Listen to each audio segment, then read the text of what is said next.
Hello students, आज के topic में हम बात करेंगे कि हमारे मॉडल में यदि हेट्रोसिडास्टिसिटी प्रेजेंट है तो उसको किस तरह से रिमूव किया जा सकता है।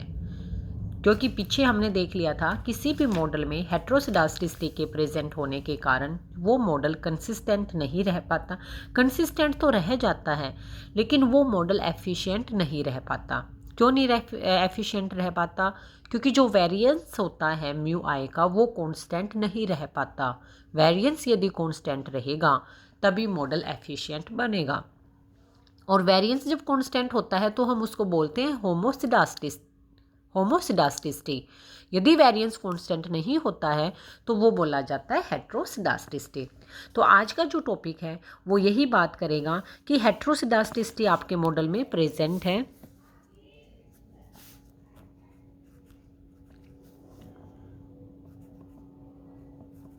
आपका जो मॉडल है वो आपका मॉडल हेट्रोसिडास्टिक मॉडल है, उसको किस तरह से रेमीडियल मेजर्स यूज़ करके इस हेट्रोसिडास्टिसिटी को रिमूव किया जा सकता है।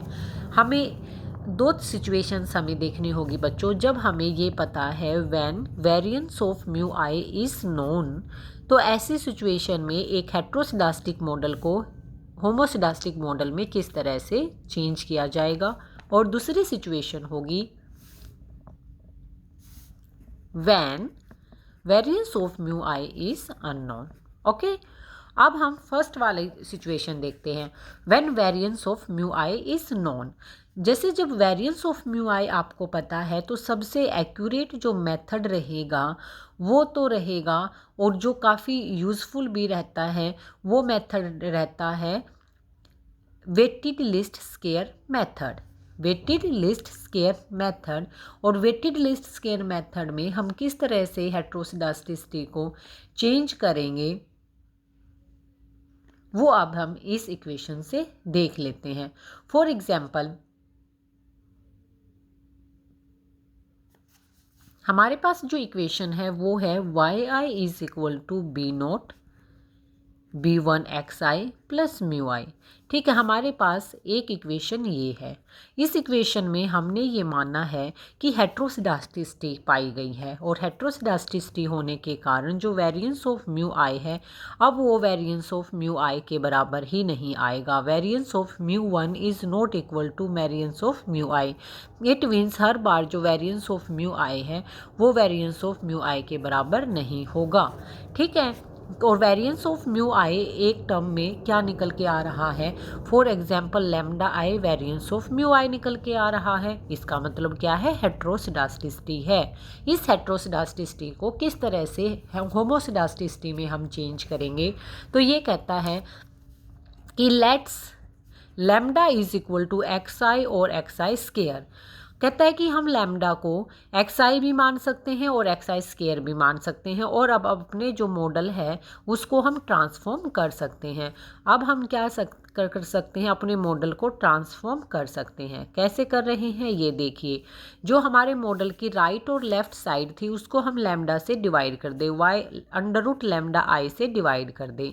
वाई आई को डिवाइड कर दिया अंडर रूट लैम्डा आई से, फिर बच गया बी नोट, इसको भी अंडर रूट लैम्डा आई से डिवाइड कर देंगे, डिवाइड करेंगे। फिर रह गया बी वन एक्स आई, इसको भी अंडर रूट लैम्डा आई से डिवाइड कर दिया जाएगा। उसके बाद म्यू आई, इसको भी अंडर रूट लैम्डा आई से डिवाइड कर दिया जाएगा। इस इक्वेशन को इन्होंने नाम दे दिया वाई आई स्टार का। इस इक्वेशन को इन्होंने नाम दे दिया B naught x zero I star का। इस इक्वेशन को नाम दे दिया है बी वन एक्स वन आई स्टार का, और इसको नाम दे दिया गया है म्यू आई स्टार का। ये अब हमारा मॉडल निकल कर आया है। अब हम क्या करेंगे? इस मॉडल में से हमें तो देखना है कि वेरिएंस क्या है हमारे म्यू आई का।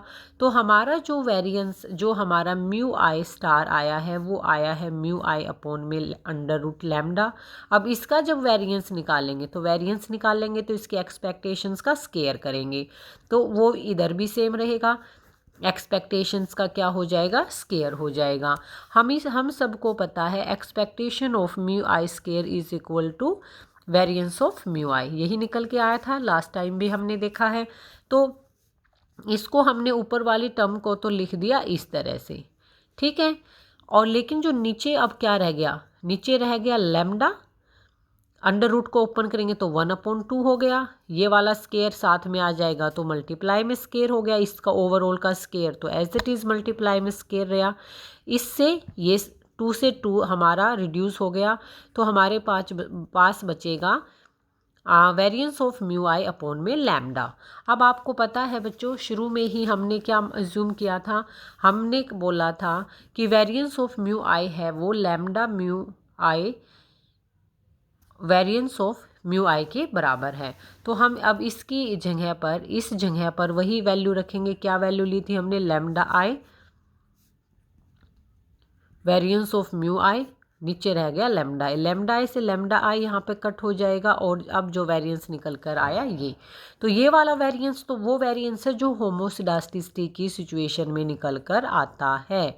तो यही ये आप लोगों को बताना चाह रहा है बच्चों कि यदि आपके पास कोई ऐसा मॉडल है जिसमें हेट्रोसिडास्टिसिटी प्रेजेंट पाई जाती है, तो आप उस मॉडल को किसी भी तरह से ट्रांसफॉर्म कर दो ताकि जो आपका मॉडल निकल कर आए, जैसे ये वाला मॉडल निकल के आया था ना ट्रांसफॉर्म करने के बाद, कि जो आपका मॉडल निकल के आए उसका जो वेरिएंस हो वो होमोसिडास्टिसिटी के वेरिएंस के बराबर आए। और हमने देखा ये मॉडल निकल के आया, फिर हमने जो एरर टर्म का वेरिएंस निकालना चाहा म्यू आई का, और जो म्यू आई का वेरिएंस था वो हमारे होमोसिडास्टिसिटी वाले वेरिएंस के बराबर आया।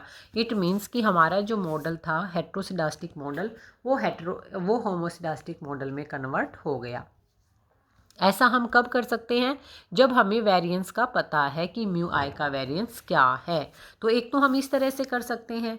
रेमेडियल मेजर्स की यदि बात आए कि हेट्रोसिडास्टिसिटी को किस तरह से रिमूव किया जा सकता है, तो आप कहोगे कि 2 तरीके हैं। एक जब आपको वेरिएंस पता है, दूसरा तरीका है जब आपको वेरिएंस नहीं पता। और जब आपको वेरिएंस पता है तो उसमें एक मेथड तो आप ये कर दोगे कि लैम्डा को आप अज्यूम कर लोगे, एक्स आई भी हो सकता है, एक्स आई स्केयर भी हो सकता है, और फिर सेम टर्म से आप राइट हैंड साइड और लेफ्ट हैंड साइड को डिवाइड कर दोगे, जो कि अंडर रूट लैम्डा आई लिया है आपने, और इसको सॉल्व कर दोगे तो आपका जो वेरिएंस निकल के आएगा वो होमोसिडास्टिसिटी वाला वेरिएंस होगा।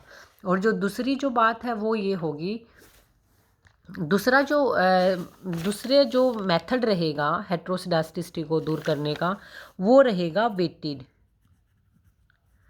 Weighted least square method. Weighted least square method में क्या किया जाएगा? वेटेड लिस्ट स्केयर मेथड में जो भी एस्टिमेशंस पाए जाते हैं, जो ऑब्जर्वेशंस पाई जाती हैं राइट अपर साइड और लोअर साइड, उनको क्या दिया जाएगा? एक वेट दिया जाएगा। जैसे कि मैं आपको बताऊं कि फॉर एग्जांपल हमारा जो मॉडल है वो हम सेम लेके चलेंगे। हमारा जो मॉडल है वो है वाई आई B0 B1 XI और म्यू आई, ये हमारा मॉडल है बच्चों। इस मॉडल में अब हम देखते हैं कि हेट्रोसिडास्टिसिटी प्रेजेंट है। एक्चुअल में हमारा एम क्या रहता है? एक्चुअल में हमारा एम रहता है कि जो हमारा EI है, EI यानी कि एरर टर्म, इसके समीशन के स्केयर को, यही होता है ना, समीशन ऑफ EI स्केयर को क्या करना होता है? मिनिमाइज करना होता है। बिल्कुल ठीक। और जो समीशन ऑफ EI स्केयर है इसको रिप्रेजेंट किया जाता है summation of y I. EI क्या होता है आपका? वाई आई माइनस में वाई आई कैप। तो वाई आई कैप की हम यहाँ पे क्या लिखते हैं? वैल्यूज रखते हैं। B0 कैप माइनस में B1 कैप XI प्लस में म्यू आई, यही रहता है। म्यू आई नहीं आएगा यहाँ पे क्योंकि हमने तो डिफरेंस ऑलरेडी ले लिया, तो हमारे पास यही निकल के आता है बच्चों।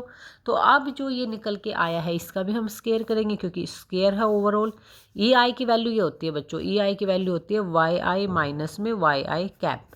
अब इसका समीशन करेंगे तो इसका भी समीशन हो जाएगा, इसका स्केयर करेंगे तो इसका भी स्केयर हो जाएगा। यही हमने यहाँ पे किया है। Summation of EI square is equal to summation of, और जो भी है हमने इस तरह से लिख दिया।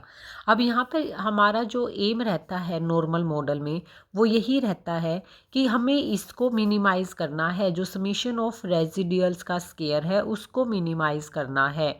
लेकिन हम पाते हैं कि ये जो मॉडल है ये होमोसिडास्टिक नहीं है, हेट्रोसिडास्टिक मॉडल है। तो इस हेट्रोसिडास्टिसिटी को कैसे दूर करें?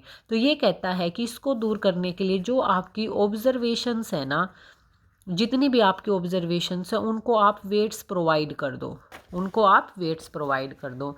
फॉर एग्जांपल आपको याद होगा कि ये हम क्या करते हैं, यहाँ पर हम इनकम लेके चलते हैं, यहाँ पे कंजम्पशन, और ये आप एस्टिमेट करके चलते हैं, ये आपका वाई आई कैप है, ये आप एस्टिमेट लेके चलते हैं। लेकिन एक्चुअल में जो ऑब्जर्वेशंस आपको लेते हैं तो आप देखते हैं कि आपने जो एक रिलेशन शो किया था, वैल्यूज़ कुछ उस रिलेशंस के ऊपर आती हैं, कुछ उस रिलेशंस के नीचे आती हैं। तो जैसे मैं इसको वेट दे देती हूँ सी का, इसको वेट दे देती हूँ बी का, इसको वेट दे देती हूँ ए का। तो ये बोल रहा है कि आप अपने मॉडल्स में जो भी आपकी ऑब्जर्वेशंस हैं उनको उनकी डेविएशंस के अकॉर्डिंग वेट दो। जितनी ज़्यादा ऑब्जर्वेशंस हों, जैसे ये ऑब्जर्वेशन सबसे ज़्यादा है, ये कम है, ये भी इसकी बजाय कम है, तो जो ऑब्जर्वेशन सबसे ज़्यादा हो उसको सबसे लेस वेट दो, क्योंकि भाई वो जितना सच्चाई की तरफ जा रहा है, ऑब्जर्वेशंस ज़्यादा का मतलब है ज़्यादा लोगों से पूछताछ हो रही है, सैंपल छोटा नहीं रहा, तो जितना ज़्यादा आप ऑब्जर्वेशंस लेंगे उस ऑब्जर्वेशन को उतना ही कम वेट देंगे, और कम ऑब्जर्वेशन लेंगे तो ज़्यादा वेट देंगे, ताकि जो एसिमिलेशन है वो बना रहे आपके मॉडल के बीच में। तो जब आप इन वेट्स को लेते हैं तो आपका अब जो मॉडल किसको मिनिमाइज़ करोगे आप, क्योंकि अब आपने वेट को लिया तो आप इसको मिनिमाइज़ करेंगे, Y I B naught star ले लिया बच्चों मैंने यहाँ पे कैप की बजाय, क्योंकि ये वेटेड है, मैंने डब्ल्यू आई से इसको मल्टीप्लाई कर दिया। डब्ल्यू आई का मतलब है वेट दे रहे हो आप हर एक ऑब्जर्वेशंस को जब आप इस रिलेशन को एस्टिमेट कर रहे हो। तो B naught star, B one star, X I, क्योंकि ये समीशन है तो ये समीशन है, स्केयर है तो इसका भी क्या आ गया, स्केयर आ गया। अब जो आपका मॉडल है वो ये मॉडल है, और इस मॉडल में आपने क्या किया है, इसमें आपको अब इन पैरामीटर्स की वैल्यू निकालनी है, वेट दे दिया है। अब इस मॉडल में होमोसिडास्टिसिटी नहीं है, होमोसिडास्टिसिटी पाई जाएगी, हेट्रोसिडास्टिसिटी नहीं मिलेगी, क्योंकि आपने ऑब्जर्वेशंस के अकॉर्डिंग वेट दे दिया गया है, जहाँ पर ऑब्जर्वेशन ज़्यादा थी वहाँ पर कम वेट दिया है। और क्योंकि आपको पता है वेरिएंस क्या है, तो जो वेट आप देंगे वो आपके वेरिएंस का इन्वर्स रहेगा, कि जितना ज़्यादा वेरिएंस आएगा आपको वेट उतना ही कम देना है। यानी कि जितना ज़्यादा वेरिएंस यही से हम मापते हैं, ऐसे करके मापते हैं बच्चों, याद है आपको। तो जितना ज़्यादा वेरिएंस होगा यानी ऑब्जर्वेशंस जितनी ज़्यादा होंगी उतना ही आपको वेट कम देना होगा। तो आप इस इक्वेशन को वेट दे देते हैं। अब आपकी जो एस्टिमेशन वाली इक्वेशन है वो ये है, W I Y I B one star B naught star B one star X I और होल का स्केयर। अब आप जब इस यहाँ पर पार्शियल डेविएशंस लगाते हैं, सॉरी पार्शियल डिफरेंशिएशन करते हैं आप इस इक्वेशन का, इस किसके साथ करेंगे, एक तो summation of E I square का हम करेंगे बी नोट स्टार के साथ, और बी नोट स्टार के साथ करके जब आपको बी नोट स्टार की वैल्यू जो मिलेगी, बी नोट स्टार की वैल्यू मिलेगी वो मिलेगी वाई बार स्टार माइनस में बी वन स्टार और एक्स बार। ठीक है बच्चों, फिर आप इसका पार्शियल डेविएशंस करेंगे किसकी हेल्प के साथ, बी वन स्टार के साथ, और जब बी वन स्टार के साथ करेंगे तो आपको मिलेगा डब्ल्यू आई, क्या था उसमें आपको याद होगा, बी वन कैप की वैल्यू क्या निकल के आ रही थी हमारी, बी वन कैप की वैल्यू हमारी निकल के आ रही, इसको ज़ीरो बराबर रखेंगे, इसको ज़ीरो बराबर रखेंगे, और फिर अब हमारी जो बी वन कैप की जो वैल्यू निकल के आ रही थी उसी तरह से हमारी बी वन स्टार की वैल्यू निकल के आएंगे। आपको याद होना चाहिए जो वैल्यूज़ थी वो थी summation of X I Y I summation of X I का स्केयर, यही थी ना। लेकिन क्योंकि हमने वेटेज भी लिया है तो यहाँ पे भी वेट लेंगे और यहाँ पर भी वेट लेंगे। और जो ये निकल के आई है बच्चा आपकी इक्वेशन, इस इक्वेशन से पहले एक इक्वेशन होती है जब आप बी नोट स्टार निकालते हैं, उस इक्वेशन को यदि मैं लिखूँ तो वो इक्वेशन के साथ वेटेड के साथ वो इक्वेशन ऐसे लिखी जाती है, W I Y I summation of W I minus में B one star, okay, summation of W I X I summation of W I. जब आप इसको इसने नाम दे दिया है, जब आप इसको सोल्व करते हो तो जो डब्ल्यू आई सेम है ये चीज़, तो जहाँ पे summation of W I Y I था उसने उसको वाई बार किसका नाम दिया है, स्टार का नाम दिया है, और इस इक्वेशन को इसने एक्स बार स्टार का नाम दिया है। और ये भी WI से डिवाइडेड है। तो यहाँ पर आपको करके दिखाने की ज़रूरत नहीं है, बस आपको ये देखना है जब आप वेटेड वाला मॉडल लेते हैं तो वहाँ पर B0* की वैल्यू ये निकल के आती है और B1* की वैल्यू ये निकल के आती है। अब क्या करना है, जो मेन बात है वो अब है कि जो वैल्यूज़ निकल के आ रही हैं B0* की और B1* की, उसमें यदि ये जो WI हैं, ये जो WI means W1, W2, W3 और WN, यदि ये सारे एक दूसरे के बराबर हैं, यदि ये सारे एक दूसरे के बराबर हैं तो इसका मतलब है होमोसिडास्टिसिटी है। यदि आप इन सभी इनको वेटेज को एक दूसरे के बराबर रखेंगे तो आपको होमोसिडास्टिसिटी मिलेगी, और यदि ये वेट एक दूसरे के बराबर नहीं होंगे तो हेट्रोसिडास्टिसिटी होगी। लेकिन जैसे मैंने पहले ही कह दिया कि वेरिएंस का इन्वर्स रखना हर बार जब आप वेटेज दे तो आप ये देखना कि वेरिएंस कितना है। वेरिएंस तो आपको पता है, इसने पहले ही अज्यूम किया है कि जब वेरिएंस पता है तभी आप इस मेथड का यूज़ करोगे। जब आपको वेरिएंस पता है, यदि आपको μi1 का वेरिएंस पता है, μ1 का वेरिएंस पता है, तो आप आराम से W1 दे सकते हैं। आपको पता है कि 1 ऑब्जर्वेशन का वेरिएंस ये है, तो आपको पता हो जाएगा कि जो वेरिएंस है उसका इन्वर्स आपको उसको वेट देना है। जब आपको पता है μ2 का वेरिएंस क्या है तो आप W2 को वेट दे दोगे, और जब आपको पता है UN का वेरिएंस क्या है तो आप WN को वेट दे दोगे। इस तरह से आपको जब वेरिएंस पता होते हैं और उनके इन्वर्स जो आप वेट देते हैं तो वो सारे जो वेट्स हैं वो एक दूसरे के बराबर निकल कर आते हैं कि उस ऑब्जर्वेशन पे जो WI है अगली ऑब्जर्वेशन पे वो W2 के बराबर है, और उससे अगली ऑब्जर्वेशन पे वो W3 के बराबर है, और N ऑब्जर्वेशन पे वो WN के बराबर है। और ये सब एक दूसरे के बराबर निकल के आते हैं, जो इस बात का प्रूफ होता है कि आपके मॉडल में जो हेट्रोसिडास्टिसिटी थी वेट देने के कारण वो हेट्रोसिडास्टिसिटी अब रिमूव हो चुकी है, और अब आपका जो मॉडल है वो हेट्रोसिडास्टिक मॉडल है। तो यहाँ पर हमने दो सिचुएशन की हैं बच्चों। जब आपको वेरिएंस का पता है तो किस तरह से आप हेट्रोसिडास्टिसिटी को रिमूव कर सकते हैं। अब जो अगली जो सिचुएशन है वो थोड़ा आपको रट्टा लगाना पड़ेगा। वो कहता है, वो भी इसी तरह से आपके मॉडल को ट्रांसफॉर्म ही करेगा। वो कहता है कि जब आपको वेरिएंस नहीं पता, व्हेन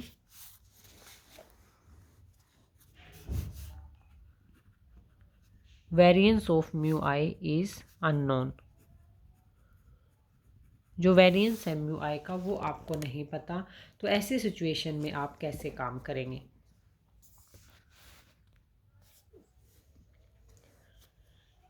कहता है कि जब वेरिएंस आपको नहीं पता है तो अब जो आप मेथड यूज़ करेंगे क्या करने के लिए, कंसिस्टेंट एस्टिमेटर्स लेने के लिए, वेरिएंस और कोवेरिएंस ऑफ OLS एस्टिमेटर्स के, तो आपको क्या करना होगा ये आप देख लीजिए।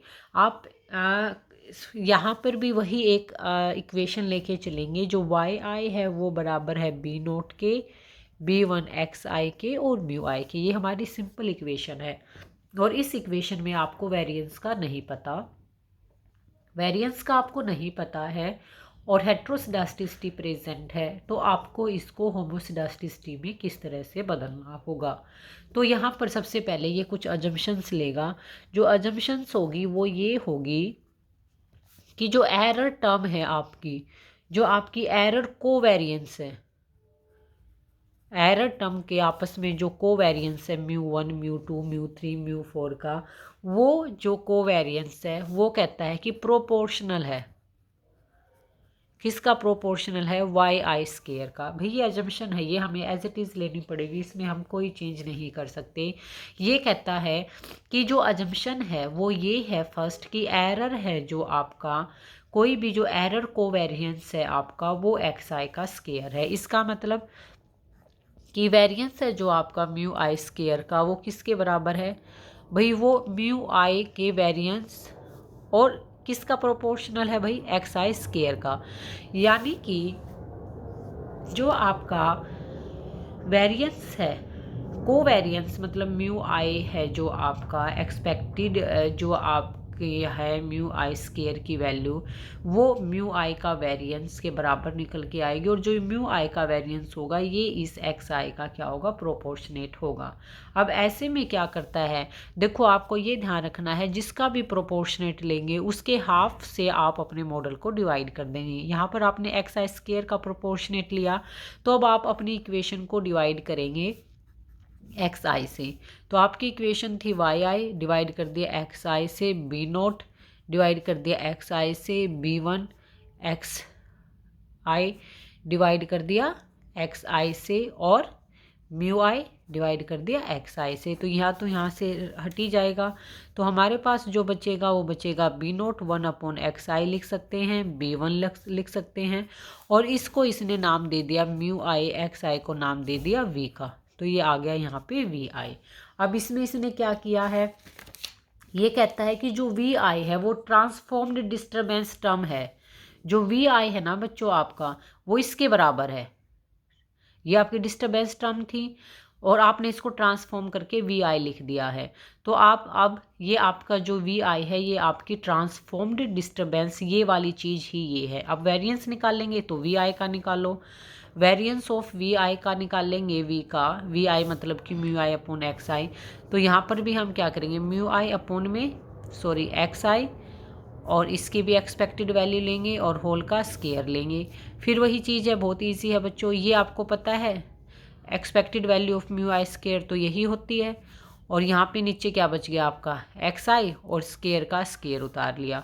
फिर आपको रिमेंबर है शुरू में हमने ये क्या लेके चले थे, शुरू में हम ये लेके चले थे कि ये प्रोपोर्शनेट है किसका, एक्स आई स्केयर का, तो इसकी जगह पे हम ये रख लें।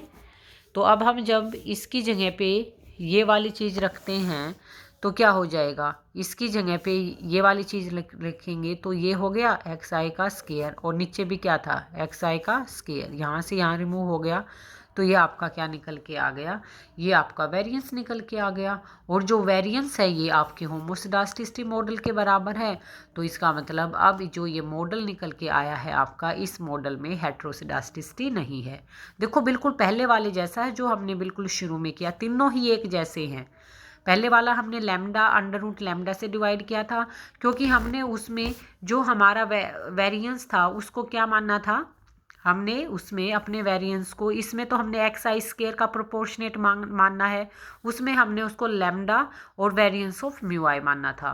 तो हमारी इक्वेशन सोल्व करने के बाद यही निकल के आई थी कि एक वेरिएंस निकल के आया था जो होमोसिडास्टिसिटी वेरिएंस के बराबर था।